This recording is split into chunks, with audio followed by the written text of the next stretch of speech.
بسم اللہ الرحمن الرحیم الحمد للہ وکفا والصلاة والسلام علی سیدنا المصطفیٰ وعلی آلہ واصحابہ وبارک وسلم تسلیما کثیرا کثیرا طیبا مبارکا فیہ مبارکا علیہ کما یحب ربنا ویرضا جل جلالہ عما نوالہ۔ اس درس کے سلسلے میں بیچ میں کچھ ایسے حالات پیدا ہوئے کہ اس کا تسلسل میڈیا میں نہیں آ سکا۔ درس تو ویسے الحمدللہ روزانہ ہی ہوتا ہے، مگر آج کچھ خصوصی حالات کے پیش نظر یہ پروگرام نشر کیا جا رہا ہے۔ اللہ پاک ہم سب کو ہدایت پر قائم رکھے، بری باتوں سے اور برے کاموں سے ہماری حفاظت فرمائے۔ ہاں، کیا سوال ہے آپ کا؟ اہل سنت والجماعت کون ہیں اور اہل سنت والجماعت اہل بیت کے بارے میں کیا رائے رکھتے ہیں؟ دیکھیے، یہ ایک سوال ایسا ہے کہ جب اہل سنت و جماعت آپ نے کہا یا اہل السنت والجماعت آپ نے کہا، اس کے بعد میں پھر اہل بیت کے سلسلے میں سوال کرنا بالکل بے جا ہے، اس لیے کہ اہل سنت و جماعت کہتے ہی اسے ہیں کہ جو نہ رافضی ہو اور نہ خارجی ہو۔ اگر اعتدال کے اندر نہیں رہے گا تو وہ اہل سنت ہی نہیں۔ میں اور کھول کے بتاؤں، حضور پاک صلی اللہ علیہ وسلم کی مبارک اولاد سے ہمارا تعلق محتاج دلیل نہیں ہے، محتاج بیان نہیں۔ ہم حضرت نبی کریم صلی اللہ علیہ وسلم کی صاحبزادی، آپ کے داماد سیدنا حضرت علی، سیدنا حضرت عثمان، سیدنا حضرت ابو العاص، ان تمام دامادوں کو دل و جان سے اگر نہ مانے تو ہم مسلمان اہل سنت نہیں کہلائیں گے۔ ان کا ماننا ضروری ہے۔ پھر ایک بات اور میں عرض کروں اس سے آگے بڑھ کر کے کہ ہم کو یہ بات بتائی جاتی ہے کہ یہ اہل بیت ہیں، یہ اہل بیت ہیں، ان کو آپ مانیے، یہ اہل بیت ہیں۔ ہم کہتے ہیں یہ اہل بیت نہ بھی ہوں تو بھی ہم ان کو مانیں گے، اس لیے کہ یہ حضور پاک صلی اللہ علیہ وسلم کے نواسے ہیں، اور اس سے زیادہ بڑھ کر یہ کہ یہ صحابی ہیں، اور صحابیت کا مرتبہ جو ہے وہ ہر ایک چیز پر بلند و بالا ہے۔ بعد میں یہ مرتبہ کسی کو مل ہی نہیں سکتا، حضور کے بعد یہ مرتبہ کسی کو حاصل ہی نہیں ہو سکتا، اس لیے کہ حضور سے براہ راست صحابیت کا تعلق ہے۔ پھر ایک غلطی اس معاملے میں لوگ کرتے ہیں، وہ یہ کہ اہل بیت کا پہاڑا تو ضرور رکھتے ہیں کہ اہل بیت اہل بیت اہل بیت، لیکن یہ بتانا شاید بھول جاتے ہیں کہ ازواج مطہرات حضور کی بیویاں، جن کو قرآن میں کہا گیا ہے النبی اولی بالمؤمنین من انفسہم وازواجہ امہاتہم، ان کو قرآن میں اہل بیت کہا گیا ہے، کسی حدیث نہیں، کسی روایت نہیں، کسی قرآن کی کوئی تشریح نہیں، بلکہ قرآن میں کہا گیا انما یرید اللہ لیذھب عنکم الرجس اہل البیت وَيُطَهِّرَكُمْ تَطْهِيرًا۔ اس سے مراد ازواج مطہرات ہے، اور یہ کوئی نئی بات نہیں جو حضور کے لیے ہو۔ حضور کی تمام بیویوں کے، حضور کے علاوہ جو نبی گزرے ہیں ان کی بیویوں کے لیے بھی اہل بیت کا لفظ بولا گیا، جیسے قالوا وَتَعْجَبِينَ مِنْ أَمْرِ اللَّهِ رحمۃ اللہ وبرکاتہ علیکم اہل البیت، جیسے حضرت موسیٰ کی بیوی کے لیے قال لأہلہم کثوا انی آنست نارا۔ میں اشارے کر رہا ہوں، تشریحات میں وقت نہیں ضائع کرنا چاہتا ہوں۔ اچھا، پھر اب یہ کہ ہم یہ کہیں کہ یہ ان اہل بیت کا، ازواج مطہرات کو اہل بیت ثابت نہ کریں، ظاہر نہ کریں۔ میں مانتا ہوں کہ قرآن پاک ان کے سلسلے میں نازل ہوا، اور احادیث پاک میں حضرت علی، حضرت حسن، حضرت حسین، حضرت فاطمہ، ان سب کو حضور پاک صلی اللہ علیہ وسلم نے اہل بیت قرار دیا۔ ہمارا اس پر ایمان ہے، اگر ایمان نہ رہے تو ہم اہل سنت نہیں۔ ہم ان کو بھی اہل بیت مانتے ہیں، لیکن جو قرآن میں اہل بیت کہا گیا ہے وہ صرف ازواج مطہرات کے لیے کہا گیا۔ اس بحث میں ہم نہیں جاننا چاہتے ہیں کہ وہ داخل ہیں، یہ خارج ہیں، یہ لاحق ہیں، یہ سب باتیں فالتو ہیں۔ ان سب باتوں سے اعتقاد خراب ہوتا ہے۔ پھر جو باتیں ہمارے کانوں میں پڑی ہیں ان باتوں کے سلسلے میں 2-3 باتیں آپ ذہن میں رکھیں۔ نمبر 1 یہ کہ کسی صاحب نے یوم عاشور میں ایک تقریر کی اور اس تقریر میں پورے دین کی بنیادوں کو ہلا دیا، صاف صاف۔ تکیہ، میدان پور، یہ 2 الگ الگ جگہ ہیں لیکن بظاہر الگ الگ ہیں، لیکن سچ مچ یہ ایک۔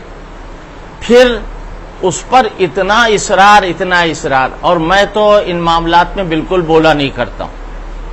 میں نے شروع میں ارادہ کیا کہ حضرت مولانا محمد رابع حسنی دامت برکاتہم سے ملاقات کروں، لیکن مجھے پتا چلا کہ مولانا رابع صاحب اس حال میں نہیں ہے، بیمار ہیں۔ اگر ان کے پاس سامنے کوئی ایسی بات پڑی کہ جس سے ان کو تکلیف ہو تو یہ بات مناسب نہیں ہے۔ پھر میں نے ارادہ کیا کہ حضرت مولانا سعید الرحمان صاحب کے پاس جاؤں اور ان سے جا کے بات کروں، لیکن میں نے سوچا یہ کہ ایک بات ہے اپنے دب جائے گی۔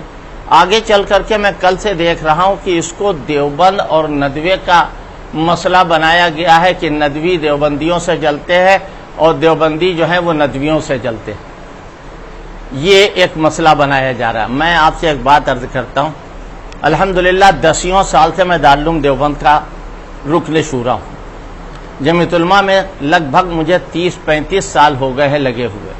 اللہ کا شکر ہے، علماء دیوبند کا میرے اوپر اعتماد ہے اور میں خود اپنے آپ کو اپنے حساب سے ایک ذمہ دار سمجھتا ہوں۔ میں کہتا ہوں کہ ندوہ اور دیوبند کا مذہب الگ الگ نہیں۔ پھر اللہ کا شکر ہے میرا تعلق حضرت مولانا علی میاں رحمۃ اللہ علیہ اور موجودہ ناظم حضرت مولانا محمد رابع حسنی دامت برکاتہم سے غیر معمولی، اور ہم ان دونوں کو سند مانتے اور تمام اکابر کو ہم مانتے۔ ہم کہہ رہے ہیں اس کا کوئی بھی تعلق نہ ندوے سے نہ دیوبند، یہ تو اسلام کا مسئلہ ہے۔ پھر یہ کہ تقریر میں جو باتیں کہی گئی ہیں، جو باتیں لائی گئی ہیں، وہ باتیں تو اسلام کو گرا رہی ہیں۔ مثلا چند باتیں آپ سن لیجیے۔ نمبر 1 یہ ہے کہ حضرت صدیق اکبر کی خلافت کا انعقاد جو ہوا ان کو بیعت عامہ نہیں حاصل ہوئی۔ یہ جھوٹ ہے، غلط ہے، افتراء ہے اور شیعوں کا لگایا ہوا بہتان ہے۔ حضرت صدیق اکبر رضی اللہ تعالیٰ عنہ کو خلافت عامہ، بیعت عامہ حاصل ہوئی، اور وہ حضور پاک صلی اللہ علیہ وسلم کے خلیل المرتضیٰ دیکھ لیجیے۔ اگر آپ کو بھروسہ ہو، یہ بھی تو ایک مسئلہ ہے نا کہ آپ کو بڑے بڑوں کا بھروسہ نہیں، شاید آپ کو اپنے اوپر بھی بھروسہ نہیں ہے، اسی لیے تمام باتیں آج کل آپ آج کہہ رہے ہیں اور دوسرے دن کہہ رہے ہیں۔ آج آپ عام کہہ رہے ہیں، کل آپ املی کہہ رہے ہیں، آپ کا کوئی ٹھکانہ نہیں ہے۔ لہذا آپ مولانا علی میاں صاحب کے المرتضیٰ اٹھا کے دیکھیے۔ حضرت علی فرماتے ہیں حضور نے ہمارے دین کا امام ابو بکر کو بنایا۔ حضرت علی فرماتے ہیں ہم نے اپنی دنیا کا امام انہیں بنا لیا۔ حضرت صدیق اکبر کے ہاتھ پر حضرت علی کا بیعت کرنا ایسا ہے جیسے دن کا سورج۔ صدیق اکبر کی خلافت عامہ ہے، اس کو کوئی آدمی مٹا نہیں سکتا۔ پھر آپ نے حضرت عثمان غنی رضی اللہ تعالیٰ عنہ کے سلسلے میں بہت گلفشانیاں فرمائی ہیں اور یہ کہا ہے کہ ان پر دباؤ تھا۔ اگر میں کہہ دوں آپ کے اوپر دباؤ ہے تو کیسا رہے گا بتائیے؟ آپ کے اوپر کسی کا دباؤ، اور آپ کے اوپر دباؤ ہو یا نہ ہو، ہم دیکھ رہے ہیں کہ ایسے مبلغ کہ جو اہل حق مشہور ہیں، آج کل ان کا رنگ بدلا ہوا ہے۔ آج کل وہ وہی باتیں کہہ رہے ہیں جو آپ کہہ رہے ہیں، یعنی شیعی نقطۂ نظر سے۔ میں آپ کے بارے میں نہیں کہتا، میں کسی کے بارے میں نہیں کہتا، لیکن وہ رضا خانی، وہ بدعتی جو اس وقت صحابہ کو گالیاں دے رہے ہیں، ہم یہ سمجھتے ہیں کہ ایران نے ان کے لیے دروازہ کھولا۔ ہم یہ سمجھتے ہیں کہ ان کے لیے ایران نے دروازہ کھولا۔ خدا نہ خواستہ ہم آپ کے سلسلے میں یا کسی کے سلسلے میں نام لے کے نہیں کریں، اس کو تو اگر کھلا ہے آپ کے لیے تو آپ خود غور کیجئے کیسا ہے یہ۔ ہم تو نہیں کہتے کہ آپ کے لیے دروازہ کھلا ہے۔ بہرحال یہ بات ہم آپ سے بتانا چاہتے ہیں کہ حضرت سیدنا صدیق اکبر رضی اللہ تعالیٰ عنہ کو بیعت عامہ نصیب ہوئی۔ پھر یہ کہ آپ نے نئی اصطلاح ایک قائم فرمائی۔ آپ ذرا سا بتا دیتے مجھے تو شاید میرے علم میں بھی اضافہ ہوتا کہ کوئی آدمی ذرا دیر کے لیے حضور کے پاس بیٹھ گیا، بھلا وہ کیسے صحابی ہوگا؟ اچھا پھر کتنا ٹائم ہونا چاہیے یہ نہیں بتایا آپ نے، کتنے ٹائم تک حضور کے پاس وہ بیٹھے تو صحابی بنے گا؟ یہ سارے محدثین جو تھے جو گزرے ہیں اور سارے اصولیین جو گزرے ہیں، یہ اسماء الرجال کے بڑے بڑے علماء متبحر گزرے ہیں، یہ سب خاک تھے آپ کے سامنے. آپ نے ان کو کسی کو منہ لگانے کے لائق نہیں سمجھا.